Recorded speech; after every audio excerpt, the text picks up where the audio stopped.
안녕하세요. 오늘도 즐거운 고기 얘기 리트러버 황 사장입니다. 제가 예전에 초신선 돼지고기에 관해서 정육가게 마케팅을 다룬 방송이 있었습니다. 이 초신선 돼지고기 시장에 다른 업체들이 뛰어들지 않는 이유는 정육각이 뭔가 특별한 기술이나 아니면 독자적인 유통 구조를 가지고 있기 때문은 아니라고 말씀을 드렸습니다. 제가 마케터의 관점에서 보자면 이런 대형 업체들은 그냥 이걸 주시하고 싸우지 않는 거예요. 왜냐면 가만히 관망하다가 이 초신선육이라는 시장이 커지면 그때 들어가도 늦지 않거든요. 초신선육을 이들의 용어를 빌려서 얘기하자면 도축 후 4일 이내에 유통되는 돼지를 의미하는데, 이제는 초기 선도 업체인 정육각을 제외하고도 제법 많은 업체들이 이 초신선육을 다루고 있습니다. 이미 여러분이 잘 알고 계시는 정육각을 제외하고도 구매 당일날 도축한 돼지고기를 보낸다는 육민심서, 제주돼지를 도축 후 1.5일 이내에 보낸다는 재직증명, 수산물 스타트업이지만 도축 4일 이내에 초신선 돼지고기를 자신들도 선보이겠다는 오늘해까지. 아니 왜 갑자기 수산물 플랫폼까지 나오는지 여러분도 당황하시겠지만, 사실 사업 확장한다고 이미 수산물을 정육각도 팔고 있거든요.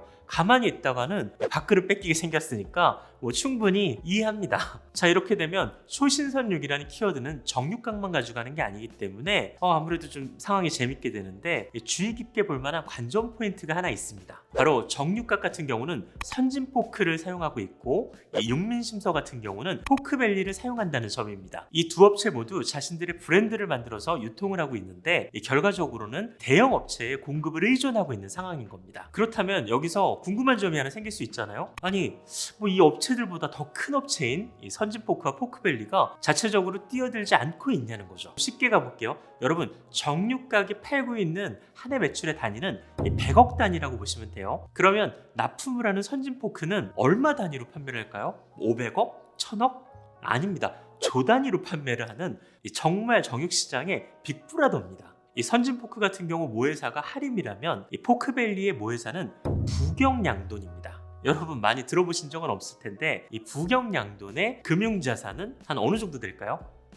상당히 많습니다. 2조를 돌파했다고 하네요. 즉 이들은 자신들이 납품하는 고기 중에서 아주 일부만을 초신선육 시장에 납품을 하고 있는 겁니다. 그런데 이 업체들이 본격적으로 초신선육을 하겠다면 어떤 꼴이 나겠습니까? 이 초신선육을 취급하지 않은 나머지 99.9%의 업체들한테 눈치가 보이게 되는 거죠. 사실 말이야 바른 말인 게 초신선육을 하는 업체들이 절대 옳고 나머지 숙성육을 하는 곳들이 나쁘다? 이게 절대 아니거든요. 그거는 이것과 비슷한 예가 번외긴 한데 맥심을 예를 들 수 있어요. 왜 맥심에서 프랜차이즈 카페 시장을 뛰어들지 않냐, 그렇게 연구를 많이 하고 커피에 관한 노하우가 많은데, 이유는 단순합니다. 이 집이나 회사에서 먹는 인스턴트 커피를 주 매출로 잡고 있잖아요. 그 경쟁 업체인 카페를 직접 뛰어드는 건 자신의 정체성을 부정하는 것과 다름이 없잖아요. 그러니까 어차피 이 대형 업체들 입장에서는 시장이 이쪽으로 흐르면 얼마든지 대응이 가능하기 때문에 현재는 이 작은 시장을 아직 염두에 두고 있지 않은 겁니다. 어떻게 보면 결과적으로 재밌는 건 이 정육각과 이 육민심서가 매출로 경쟁을 하는 건 마치 선진포크와 이 포크밸리가 이 대리 경쟁을 하는 것과 같은 구도가 되는 겁니다. 모든 싸움 구경이 제일 재밌잖아요. 이기는 편 우리 편.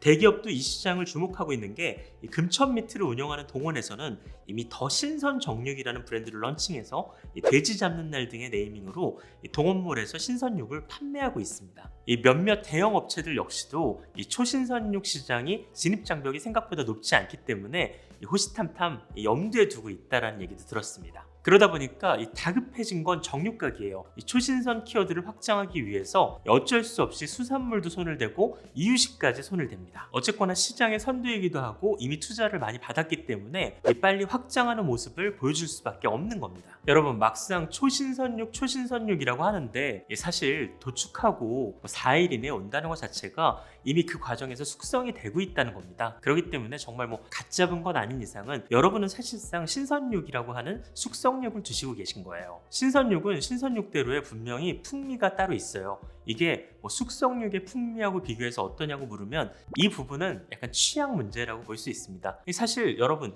몇몇 가게들은 이미 빠른 유통, 그 다음에 신선한 돼지고기로 그걸 자체의 경쟁력으로 여기는 곳들이 많이 있습니다. 그러니까 이게 취향에 맞았던 분들은 어떤 식당에 가서 드셔보시고 이 집 돼지고기 정말 맛있다, 그런 얘기들을 하실 수도 있었던 거죠. 이 초신선육이 계속 확장해 나가는 키워드다 보니까 여러분한테 다른 업체들이나 업계 상황을 한번 소개해드리고 싶어서 준비한 콘텐츠입니다. 이런 시장 확장이 너무 좋은 건 여러분, 특정 브랜드에 충성을 할 필요가 없는 게 그들 입장에서는 자신들의 고기가 최고라고 주장을 할 수밖에 없어요. 하지만 여러분들은 어제 다른 고기, 오늘 이런 고기 마음껏 드실 수 있잖아요. 여러분과 제가 현명한 육식 소비자가 되는 그날까지 열심히 미트러버가 노력하겠습니다.